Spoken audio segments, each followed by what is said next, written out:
Nous sommes dans le site docteurangélique.free.fr dans une série de leçons de philosophie de la matière à l'école d'Aristote et en vue de la lecture de saint Thomas d'Aquin.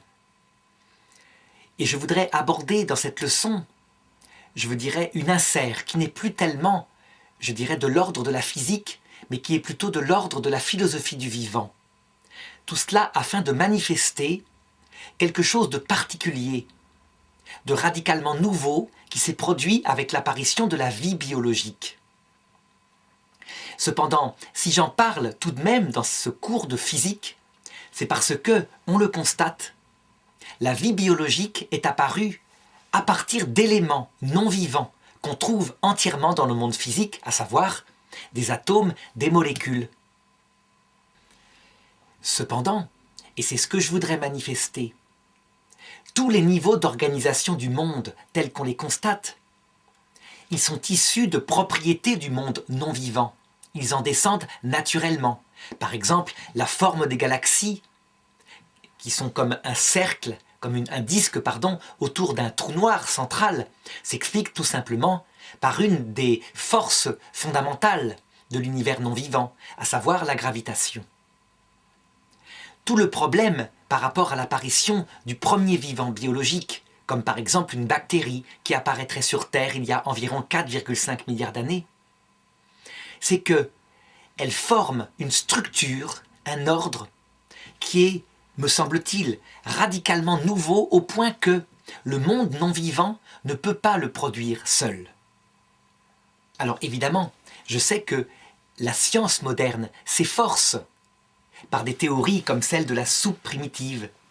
Elle s'efforce de découvrir si ça ne se serait pas produit tout seul. Il faut dire que la science moderne, par méthodologie, cherche des causes naturelles et essaye d'éliminer toute approche philosophique qui indiquerait l'obligation de la présence d'une intelligence qui aurait façonné tout cela. Cependant, lorsqu'on est en philosophie, on n'est pas fermé comme cela, par méthodologie. On est simplement observateur du réel et on peut se demander si les lois naturelles du monde non vivant peuvent produire quelque chose d'aussi complexe qu'un premier vivant. Alors, pour le comprendre, évidemment, il faut d'abord observer ce que peut donner un monde qui n'est pas vivant comme molécule organisée. La molécule la plus complexe qu'on observe dans le monde non vivant, donc je passe de côté évidemment les cristaux, c'est une molécule qu'on trouve dans une roche particulière appelée le clinochlore. Il y a peut-être d'autres molécules du même genre, mais disons que le clinochlore, c'est plus complexe que certains composés organiques faits à partir du carbone et qu'on peut trouver dans les noyaux de certaines comètes. C'est une molécule qui a environ 120 atomes, unifiés, et dès qu'elle est à l'air, sa caractéristique c'est qu'elle se met à fumer parce qu'elle se décompose, attaquée par l'oxygène de l'air. C'est une roche extrêmement fragile, parce qu'elle est composée d'atomes extrêmement gros. Les molécules organiques qui se forment naturellement sont souvent bien moins complexes que cela. Il est capable de s'unifier à 4 atomes pour former des molécules, extrêmement complexes. Lorsqu'on compare ce que produit le monde non vivant à ce qui est nécessaire pour le monde vivant, on est évidemment stupéfié. Le moindre vivant, donc, qui a des propriétés obligatoirement, ça veut dire que le moindre vivant qui apparaît, obligatoirement, il sait se nourrir, c'est-à-dire trouver ce qui est nécessaire pour compenser les pertes d'énergie, et il sait aussi se reproduire. S'il ne se reproduit pas, il ne survit pas, et donc il n'est pas observable. Donc le moindre vivant qui apparaît, il est plutôt comparable à une usine chimique, complexe, avec des opérations vitales extrêmement performantes. Tous les vivants autonomes qu'on connaît actuellement sont structurés autour d'un programme de type informatique, on pourrait parler comme ça, qu'on appelle l'ADN. Et l'ADN ne suffit pas à fabriquer un vivant. il faut aussi une membrane, il faut aussi que des mécanismes se mettent en marche. Des mécanismes qui permettent justement la transformation d'organique venant de l'extérieur en énergie. Scientifiques, en constatant la complexité de l'ADN, une double hélice formée de 4 bases azotées dans un ordre extrêmement précis, se sont dit qu'il fallait simplifier et que peut-être, à un moment donné, il était apparu des vivants avec simplement de l'ARN, donc un simple filament de ces bases azotées que j'indiquais tout à l'heure. Mais en réalité, si on essaye de fabriquer actuellement le vivant le plus simple, avec simplement ce qui dirige sa nutrition et sa reproduction, on s'aperçoit que pour qu'il fonctionne, un unicellulaire, le plus simple possible soit-il, il lui faut des centaines de milliers de bases organisées. Un petit peu comme en informatique, lorsqu'on organise un robot, il y a un langage qui est écrit. Et donc, ces vivants biologiques qui sont composés de molécules organiques sont dès le départ extrêmement complexes. Et c'est là que le philosophe est obligé de rentrer en admiration. Parce que s'il observe ce qui se produit à ce niveau, qu'on appelle le niveau moléculaire, il constate 2 phénomènes qui luttent pour l'organisation spontanée de la vie. Le premier phénomène, c'est la précision de l'organisation de l'ARN ou de l'ADN qui va commander les opérations vitales du vivant. On pourrait comparer cela, finalement, à un texte écrit par un informaticien. Et on sait très bien que si un point-virgule n'est pas à sa place, eh bien, le logiciel ne fonctionne pas. Cependant, la grande différence, c'est que on se demande comment ce premier vivant aurait pu apparaître sans l'intervention d'aucun informaticien, uniquement par des lois du monde minéral. Et là, on est très embêté. Un simple calcul de probabilité permet de le comprendre.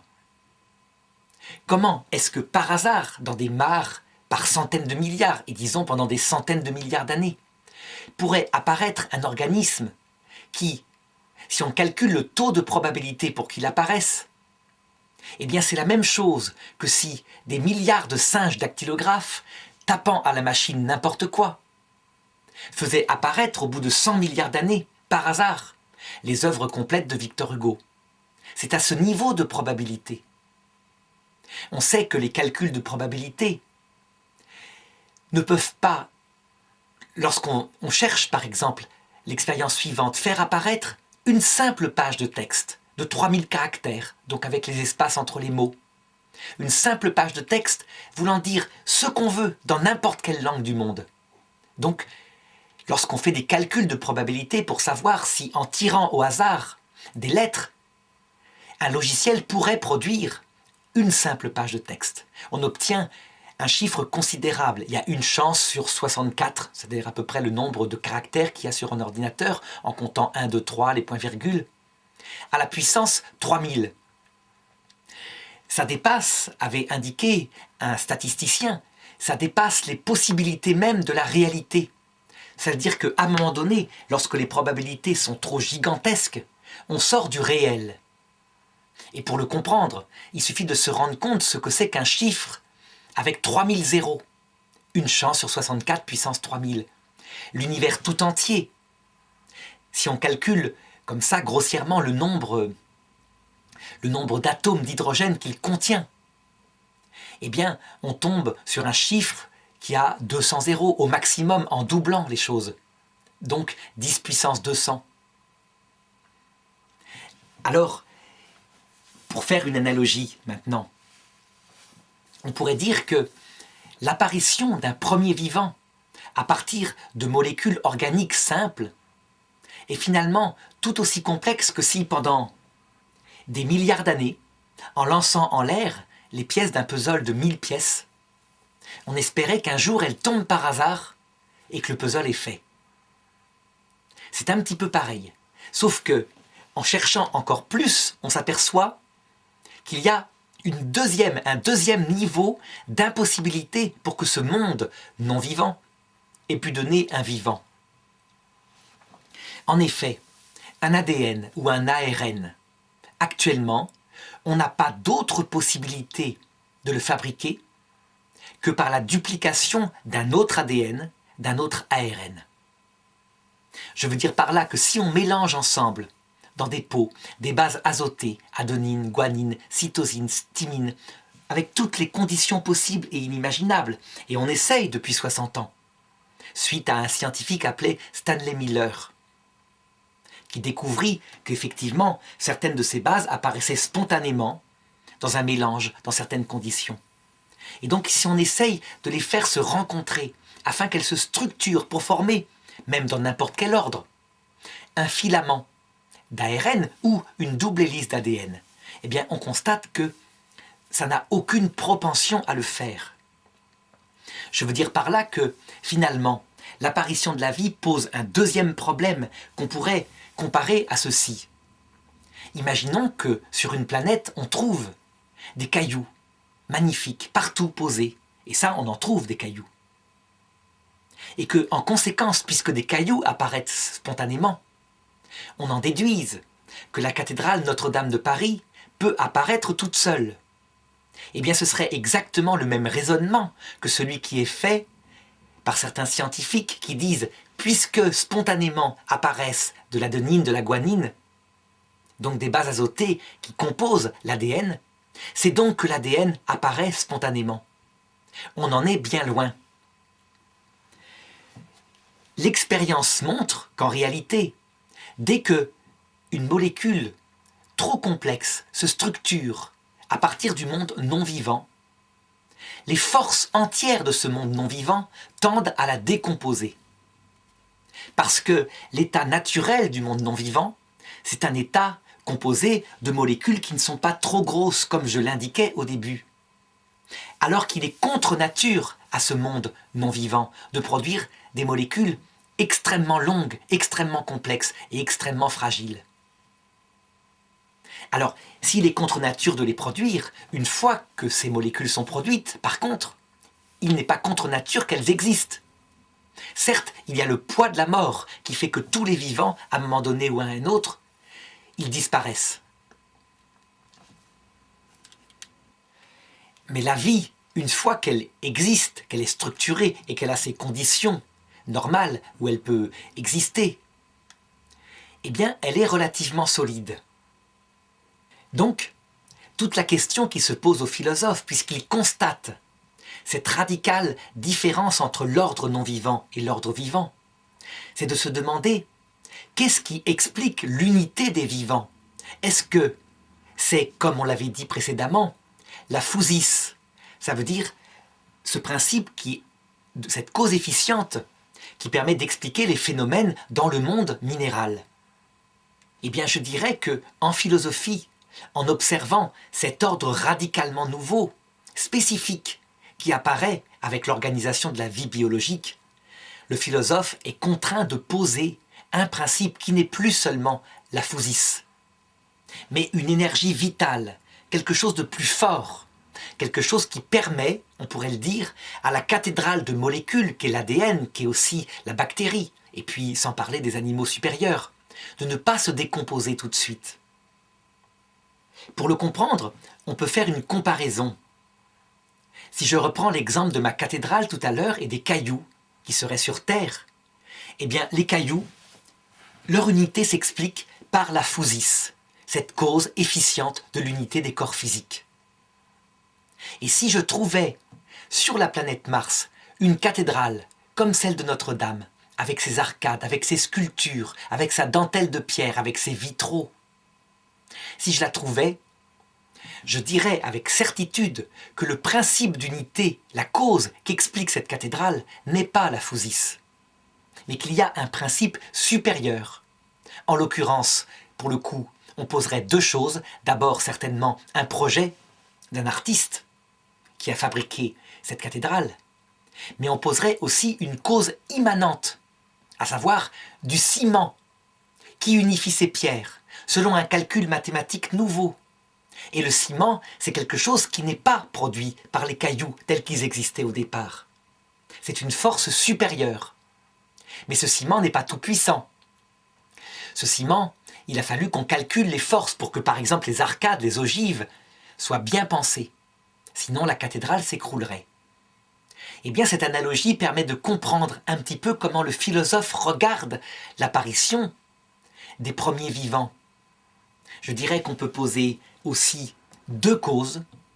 Certainement une cause extérieure, intelligente, qui est à la source de l'organisation première de ces vivants, du programme, de la programmation de leur ADN, par exemple. Et puis, deuxièmement, de manière immanente à ces vivants, et qui fait que, une fois fabriqués, ils fonctionnent, ils tiennent. Un principe, une cause d'unité de vie, qu'on appelle en philosophie anima, que Bergson appelait la puissance vitale, que quelqu'un comme Oparin appelait l'énergie vitale. L'essentiel étant de dire, de manifester que l'ordre d'un vivant, l'unité extraordinaire d'un vivant, ne s'explique pas seulement par la cause et le principe d'unité du monde physique. Il y a quelque chose d'autre. Et pourtant, il faut le maintenir, on le constate. Ce vivant biologique, avec son principe d'unité supérieure, son âme, il est fait matériellement avec de la matière non vivante, donc du carbone, de l'hydrogène, de l'oxygène, etc. Alors, si on continue de regarder la vie, donc sa structuration unique, on s'aperçoit qu'à un moment donné, elle franchit un autre saut d'organisation, lorsqu'elle devient une vie sensible, une vie dotée de facultés sensibles, donc une vie consciente. La sensibilité, elle apparaît d'abord quand est apparu pour la première fois le sens du toucher, sans doute chez des vers. Et parce qu'ils avaient le sens du toucher, immédiatement apparaissait avec la capacité de fuir quelque chose qu'ils sentaient mal, ou au contraire de se tourner vers quelque chose qu'ils sentaient bien. Donc l'affectivité, le concupiscible. Il y a là quelque chose de particulier par rapport à la simple vie biologique dont j'ai manifesté seulement la structure. Il y a une conscience sensible. Ça veut donc dire que la matière, celle qu'on découvre en physique, lorsqu'elle est organisée de manière extrêmement performante avec des neurones, ces cellules particulières, elle est capable d'une conscience sensible. Alors pour le philosophe, c'est quelque chose de très intéressant. Même si c'est de l'ordre du vivant, donc de l'ordre de quelque chose qui dépasse le simple monde physique. Le corps des animaux, le corps du cerveau des animaux, il est fait aussi de carbone, d'hydrogène, d'oxygène, donc de matière qui à la base est une matière non vivante. Ça révèle obligatoirement que dans cette matière non vivante, il y a la potentialité, en l'organisant de manière suffisante, de faire sortir une conscience sensible. Et donc, lorsque les scientifiques s'efforceront de chercher ce qui est à la base, à l'unité de toute la matière qui existe dans le monde, eh bien je pense qu'ils devront tenir compte de cela. Certains scientifiques d'ailleurs, principalement dans les pays anglo-saxons, en se penchant sur l'étude du cerveau, commencent à parler d'une matière, entre guillemets, psychique. Ça veut dire une matière avec un niveau d'organisation encore inconnu, mais qui est capable de produire cette sensibilité. Une des expériences les plus intéressantes pour la comprendre, ce sont des choses découvertes récemment ou redécouvertes plutôt à travers les expériences proches de la mort. On constate que, soumis à certaines circonstances, la conscience sensible semblerait pouvoir sortir du corps biologique. Alors, si elle sortait que comme un rêve, elle n'aurait que des visions subjectives. Mais ce qui semble être remarquable, et ce dont témoignent non seulement les expériences proches de la mort, mais aussi sur certaines drogues, certains phénomènes chamaniques, etc., eh bien, c'est qu'il sort véritablement une conscience au point que elle se rend à un endroit et elle peut décrire ce qui se passe à cet endroit. Alors évidemment, si en dehors du corps biologique, du cerveau, la conscience sensible des hommes, des animaux, peut sortir, peut voyager, c'est donc qu'on a là un phénomène qui sort complètement de ce qu'on connaît habituellement. On est face à quelque chose qui indique qu'un état de la matière nouveau, inconnu, produit par la vie, est là. Alors, il me reste à aborder la question de la conscience spécifiquement humaine, la conscience que j'appellerais intellectuelle, la conscience volontaire, c'est-à-dire cette capacité de comprendre des choses qui ne sont plus seulement de l'ordre sensible, mais cette capacité aussi de se porter amoureusement vers ces choses. Alors, pour le comprendre, voilà, pour comprendre la différence qu'il y a entre la conscience sensible des animaux et ce qui est spécifique chez l'être humain. Tout ce que l'animal peut connaître, il peut le représenter. Je veux dire par là que, par exemple, lorsqu'un lion part à la chasse, il porte dans son esprit l'idée d'une proie. Ça peut être un zèbre, ça peut être un gnou, donc il y a une certaine abstraction en lui. Mais ce qui est commun, c'est qu'il ne peut comprendre ces choses-là que parce que c'est du concret. En gros, cela se résume à de la viande qui se mange. L'homme, il est capable de sortir de ce côté concret, de ce lien avec l'immédiateté de ce qu'on peut représenter.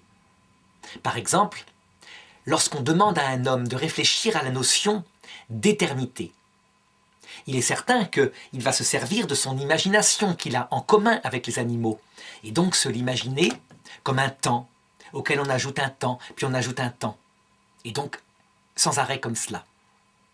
Là, on peut dire qu'il y a une image de l'éternité. Mais au-delà de l'image, l'être humain est capable de comprendre le concept, sans se le représenter, et donc que chacun qui est devant cette vidéo fasse le test. On peut se représenter symboliquement l'éternité, comme je l'ai indiqué, mais on comprend sa définition indépendamment de tout dessin. Ça, c'est le propre de l'homme. L'homme est capable de comprendre des choses abstraites de toute donnée sensible. Et donc, l'esprit humain, je dirais que même s'il est lié au cerveau, il a quelque chose de particulier pour le philosophe. Et Aristote le manifestait, comme son objet peut s'abstraire du sensible, même si concrètement, tous les jours, il se sert du cerveau, donc du sensible. C'est donc que la faculté a quelque chose qui dépasse le cerveau, qui dépasse l'organe matériel qui ne peut produire, parce que la cause est en rapport avec les faits, que du sensible. Et donc Aristote montrait déjà à son époque, et saint Thomas d'Aquin le confirmera après, que ce qui caractérise l'être humain, c'est que son être n'est pas uniquement fait de matière. Notre corps biologique, notre cerveau psychique, il est fait de cette matière qu'on découvre en physique, donc de ces atomes, carbone, hydrogène, oxygène, etc. Mais il y a quelque chose dans l'être humain que l'animal n'a pas. À savoir que, outre ce degré psychique qui est là, puisque nous ressentons comme les animaux, visiblement, il y a en nous quelque chose, une faculté, l'intelligence, mais aussi la volonté, qui n'est pas d'ordre physique. Et pourtant, cette faculté d'ordre spirituel est intimement liée à un corps biologique, à un cerveau psychique, pour former un seul être.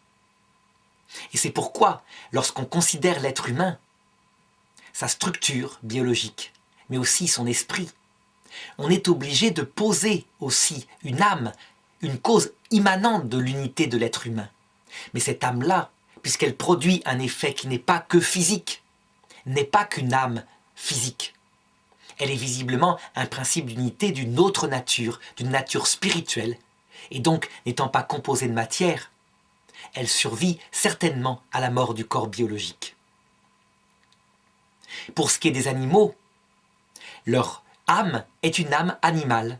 Ça veut dire que leur âme, leur principe et leur cause d'unité, d'être, ne produit que des facultés d'ordre biologique, respirer, se nourrir, se reproduire, et des facultés psychiques, sentir, éprouver des sentiments. Estimer ce qui est utile et nuisible pour la survie et la reproduction.